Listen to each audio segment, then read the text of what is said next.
विक्रय मूल्य पर 14.28% का लाभ कमाता है तो क्रय मूल्य पर उसका लाभ क्या होगा। तो देखो भाई, सवाल में ये बोला है कि विक्रय मूल्य पर लाभ कमा रहा है।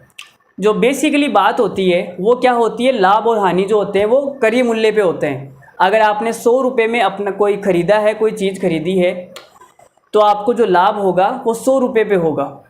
ठीक है, लाभ और हानि किस पे होते हैं, क्रय मूल्य पे होते हैं। लेकिन कभी कभी सवाल में बोल देता है कि विक्रय मूल्य पे इतना लाभ है। अगर सवाल में कुछ भी नहीं बोला जाए कि जो लाभ है वो क्रय मूल्य पर है या विक्रय मूल्य पर, तो आपको क्या समझना है, लाभ किस पर है, क्रय मूल्य पर।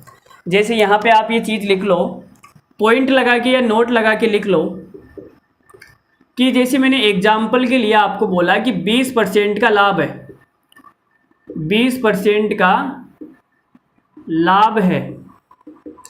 ठीक है, तो 20% का मतलब होता है 1/5।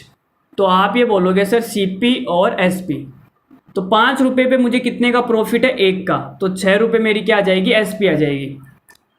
20% लाभ का मतलब यही होता है भाई, 5 पे 1 का प्रॉफिट है तो 6 रुपये में आपने बेच दिया होगा। ठीक है, तो ये जो 20% का लाभ है ये किस पर है, क्रय मूल्य पर है, क्रय मूल्य पर। अगर क्रय मूल्य नहीं बोला जाए तो हमें क्या समझना है, क्रय मूल्य ही समझना है। ठीक है, लेकिन कभी कभी सवाल में ऐसा बोल दिया जाता है कि 20% का लाभ है, 20% का लाभ विक्रय मूल्य पर है,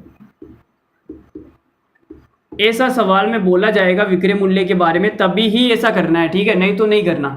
20% का लाभ विक्रय मूल्य पर है, ठीक है, इसका मतलब है 20% का मतलब 1/5 होता है, तो सीपी और एसपी।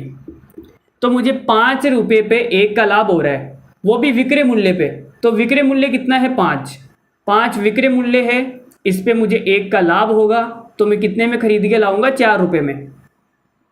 भाई 4 पे मुझे 1 का प्रॉफिट होगा तभी तो 5 आएगा यहाँ पे। ठीक है, तो सीपी और एसपी कैसे निकालोगे, पता आ गई आपको, समझ में आ गया सब कुछ। अरे बोलो भाई, समझ में आ गया क्या।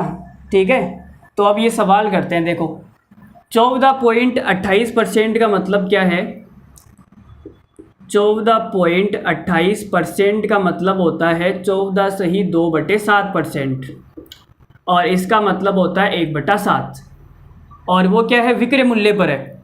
तो यहाँ मैंने लिखा सीपी और यहाँ लिखा एसपी। 7 पे मुझे 1 का प्रॉफिट है, 7 पे मुझे 1 का प्रॉफिट है, तो कितने में खरीद के लाऊंगा, 6 में। अब हमें सवाल में क्रय मूल्य पर निकालना है, तो क्रय मूल्य कितना है, 6 पे 1 का प्रॉफिट, 1 का प्रॉफिट है 6 पर, तो 100 पर कितने का होगा, तो 1/6 का मतलब आ जाएगा 16.66%, 16.66%। तो ये आंसर आ गया हमारा ऑप्शन नंबर ए। अरे बोलो भाई, बात